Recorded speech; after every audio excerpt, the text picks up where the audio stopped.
समरसता का अभाव हो गया है। आज महंगी शिक्षा का प्रभाव ऐसा हुआ देश में कि कृष्ण और सुदामा अलग अलग विद्यालयों में पढ़ने लगे।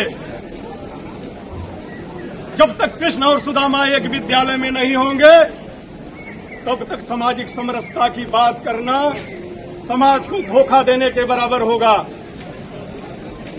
साथियों, आज महंगी शिक्षा के कारण पारिवारिक विघटन हो रहा है। एक भाई अच्छा कमा रहा है, महंगे स्कूलों में उनके बच्चे पढ़ रहे हैं, दूसरा भाई अगर उसके इनकम का साधन नहीं है तो छोटे विद्यालयों में पढ़ रहा है। पारिवारिक विघटन का इससे बड़ा कोई कारण नहीं है। साथियों, आज देश की मांग है, आज देश का एक एक परिवार लूटा जा रहा है।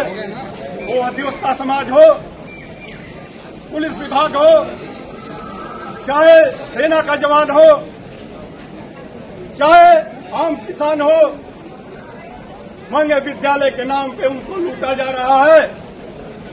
इस लूट के खिलाफ आवाज आपको उठाना होगा।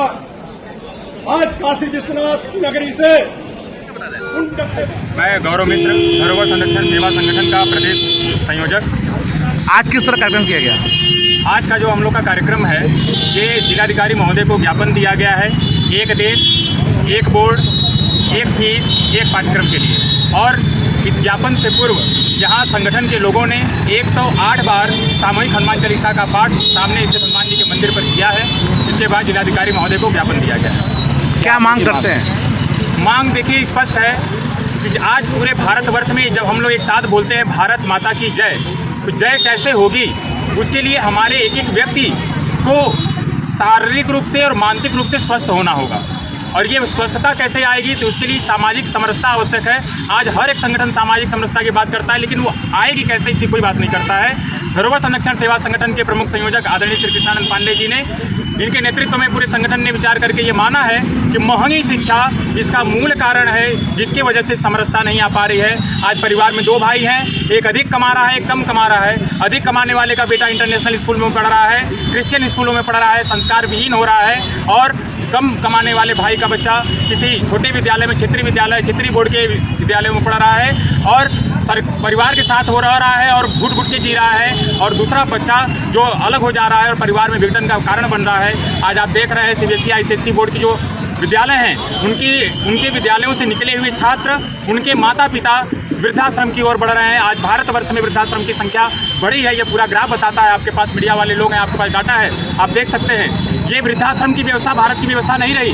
हमारे यहाँ माता पिता, हम लोग सुबह उठते ही पहले माता पिता के चरण स्पर्श करते हैं। यदि भारतवर्ष का एक एक बच्चा हर विद्यालय में यही पढ़ेगा तो कभी भी वृद्धाश्रम जैसी व्यवस्था नहीं आएगी। और भारत में पारिवारिक विघटन तो होगा ही नहीं। जब परिवार में विघटन नहीं होगा तो समाज में विघटन नहीं होगा, भारत में विघटन नहीं होगा। आज आपका भारत टूटता हुआ पूरा दिख रहा है। आप ईरान से पहले हुए, आपकी संस्कृति पूरा इंडोनेशिया तक फैली हुई थी। हमारे सामने से संस्कृति कमजोर हुई। ईरान अलग हुआ, इराक अलग हुआ, अफगानिस्तान अलग हुआ, पाकिस्तान 1947 में अलग हुआ। आज वर्तमान में आप देख रहे हैं कश्मीर के 3 हिस्से हैं। बांग्लादेश आपके भारतवर्ष से अलग हुआ। आज केरल में जहां आदि गुरु शंकराचार्य जी ने वहां जन्म लेकर के पूरे भारतवर्ष में 4 पीठों की स्थापना की, 4 मठों की स्थापना की अपनी संस्कृति को मजबूत करने के लिए। आज केरल में सबसे ज़्यादा मतांतरण हो रहा है, सबसे ज़्यादा धर्मांतरण हो रहा है। 90% से अधिक वहाँ धर्मांतरण के केस पाए जा रहे हैं। क्या यही भारतवर्ष है? ऐसे भारत माता की जय होगी?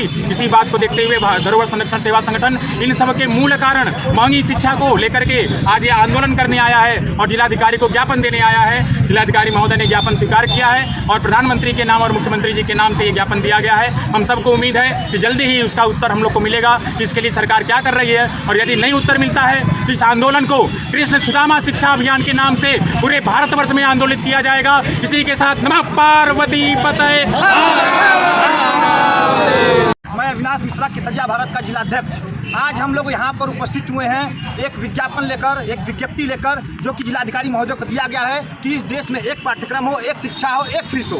और इसी की आवश्यकता क्यों है? क्योंकि हम लोग देख रहे हैं कि जो समाज में विसंगतियाँ हैं और बच्चों के बीच में जो हीन भावना आ रही है, वह इसी कारण हेतु आ रहा है कि जिस घर में आर्थिक समृद्धि ज़्यादा है उनका लड़का दून इंटरनेशनल में पढ़ रहा है, अंबानी इंटरनेशनल में पढ़ रहा है, और जहाँ पर आर्थिक स्थिति गड़बड़ है वह बच्चा अत्यंत पिछड़े, अत्यंत कुचित चीज़ों में अपने विद्यालयों में अध्ययन कर रहा है। हमें चाहते हैं कि हमारे अध्यक्ष जी के माध्यम से कि सरकार हमारी बातों को समझे और इस चीज़ को लागू करे कि देश में एक पाठ्यक्रम, एक फीस और एक शिक्षा हो, जिससे कि बच्चे एक शिक्षा ग्रहण करें और एक फीस के साथ अपने पाठ्यक्रम को मजबूत करें और देश का नाम आगे चलकर रोशन करें। भारत में कन्याकुमारी से लेकर कश्मीर तक, गुजरात से गुवाहाटी तक हमारी मांग है कि एक ही पाठ्यक्रम चले। भारत माता की जय।